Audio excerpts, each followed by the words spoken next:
How is everybody? Good. All right. Stephen, I mean, obviously a rematch here, but, main event this time around, Las Vegas. I mean, how does it feel, different than last time? Man, to be honest with you, I don't know what it was the last time. I don't know if it was because it was the biggest fight card in UFC history. It was in New York. It was just the whole hype thing. I don't know, man. You got good days and you got bad days, and dadgum if it didn't land on a not so good day for me.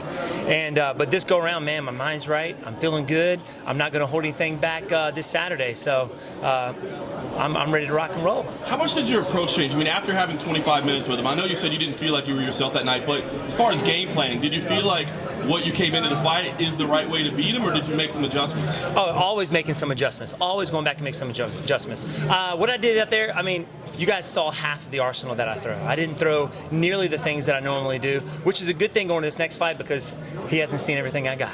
And like you said, I wasn't switching sides, I wasn't throwing the hands, wasn't working the angles. So going back to the gym, making sure that I do that this Saturday. My mind's right, which is the biggest part, and I'm just ready to throw down. Do you expect him to use his wrestling more this time around? I do expect that. I know, going that last fight, he ended up taking me down in the first round with a lazy kick. More my fault than him shooting in for a sweet double or a single leg, He ended up catching my leg, ended up getting me down. But I do feel like he's going to be more aggressive going this, in the beginning of this fight, looking for that takedown.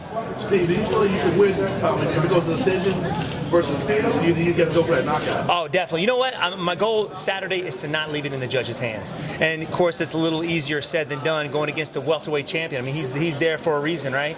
So all I can do is go out there and have some fun and do what I know I can do, and making sure I'm doing it out there that night. Are you willing to risk getting knocked out to get the knockout to put the? You know what? Because y'all been in each other's lives for the last year, basically. Yeah, I mean, to be honest, yeah, it would be awesome. You know what? But I don't go out there looking for it. If it happens, it happens. If it doesn't, it doesn't. I just visualize my hand raised with that belt around my waist. Are you looking forward to just being done with Tyron, having had to focus on it for so long? To be honest with you, I'm having a blast doing this. I don't know if he is or not. It doesn't seem like he is, but I'm having a good time, man. I mean, this is why we do what we do, man. For this kind of rivalry, for the hype of it, and of course, I've always shown respect to my opponents. I'm never the type of guy to talk crap because, I got 600 kids back home watching every move I make. So, yeah, man, I'm ready for the next chapter, the next opponent after this one. So that's why I'm going to go out there and give it all I got this Saturday. How would you describe this rivalry, Tyrone? I mean, it seems like to me he's more stressed out than I am. He's a little disappointed in the decision and how everything was going. And I knew he was talking about after our last fight, he was talking about fighting other people, Conor McGregor, George St. Pierre, even going up weight class fighting Bisbee. But I'm like, wait a second, we just tied, and for me, if I was a champion, I couldn't let that down. I could not move on from that. I wouldn't feel like I was champion. So anyway, when you tie, you always run it back. So I had to poke at him a little bit on social media to get him to do it. And of course, I think he said he was actually going to do it, just kind of hype it up a little bit, Do you follow the pressures on Tyron? That seemed to be your mentality. The pressures on him, not you. Well, it just seems like to me, with all the stuff that's been he's been talking about on social media. I just hope that his mind's right for Saturday. I want to fight the best, and I know things have been brought up in some of his conversations. I just hope that he's mainly focused on the fight. That way I am facing the best Tyron Woodley come Saturday. Like you said, you seem like you're really enjoying this, where he's taking it much more personally. Why do you think he is taking the rivalry much more personally? I don't know, man. I mean, some people, they get into it a little bit more. I mean, they have to hate the guy or dislike the guy or not respect the guy before they walk out there. I'm not saying he doesn't respect me, but they just got to do that to pump themselves up for the fight. I'm just not that guy. I don't know, man. I'm here. I'm blessed to be here. I'm here to have fun, man. That's it. I know you always say fighting's not your job, teaching kids is, but I mean, if you're the UFC champion, does that mindset change a little bit? It's going to have to change a little bit. I mean, I know there's a lot of responsibility that comes with champion, and I may not spend as much time with my students back home, but my plan is to be there for them. You know what I mean? And if I can, I will. But yeah, man, that's just it. That's it. Is it easy for you to be free inside the cage once it's time for you to be creative? Is that an easy place for you to get to? Oh, yeah, man. Once I step out there, unlike my last fight, I normally get out there. If you watch the Johnny Hendricks fight, the Ellenberger fight, the Rory McDonald fight, I was just having fun out there. Of course, the nerves always comes with it because you never know what's going to happen when you're out there, and I wasn't having fun my last fight. So getting to that point, I feel like I'm going to be able to get there a lot easier this fight, just the way my mind is and the way I'm feeling. So was this a crazy You said kid? you were going to come into this fight a lot heavier. How's that kind of gone, building up the strength and the size, and how much weight are you going to be cutting ahead of the fight? Right now, I woke up this morning about 184.5. I was walking around about 190. Didn't want to get over that. My second fight in the UFC, I was walking around over 200 pounds, and it about killed me. It was when I fought Matt Brown, and I told myself I'd never do that again. But it's a lot heavier than 182.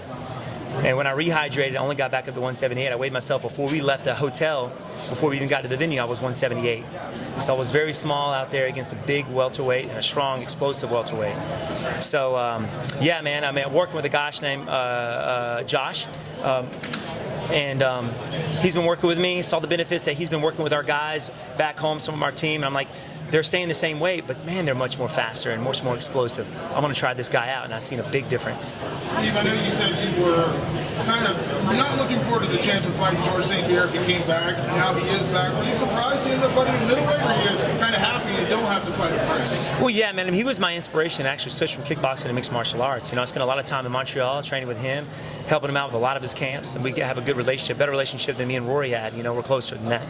But, yeah, man, I mean, that's something I don't think I would. I mean, he is the best welterweight of all time.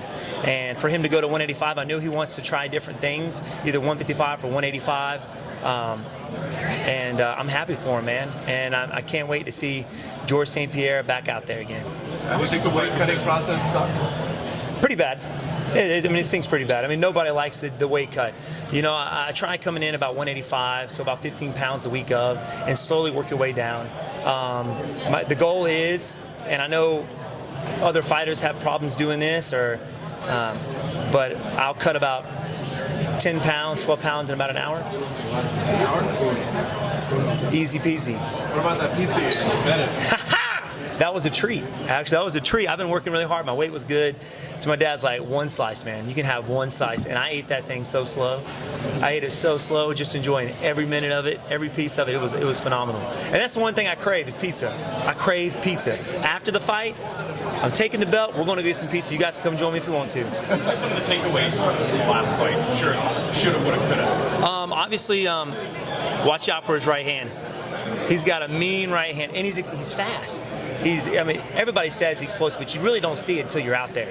You know, he's a fast opponent, explodes in there, and he's got good timing. I didn't realize his timing was that good. He actually hit me the second right hand, the one that put me down, in between exchanges as I was coming in.